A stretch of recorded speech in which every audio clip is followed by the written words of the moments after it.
snáď pôrod, narodenie dcéry. A najhoršie bolo pochovávanie. Takže to sú také dve veci. Najkrajšie a najsmutnejšie.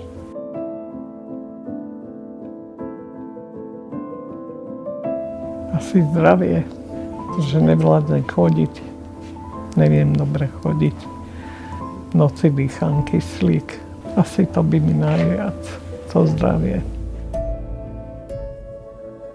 No, tak my sme sa hrávali, samozrejme, vedli, ako všetky deti na okolí. Sme sa postretávali a sme sa hrávali loptou a potom tzv. Blcha sme tomu hovorili, neviem, či to bola taká lapanka a tak vystruhané niečo a to sme búchali a to sa hádzalo tak.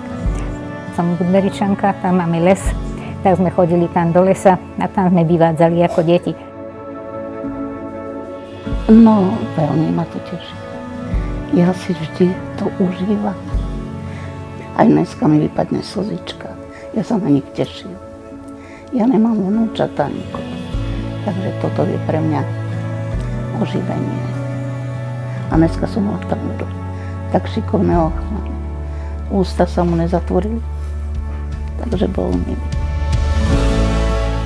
Bolo by toho veľa, ale to hlavné motto si myslím je pokora. Pokora mladých ľudí voči starým ľuďom. Starobu zastaviť nevieme, ale krajšiu jeseň života im spraviť vieme.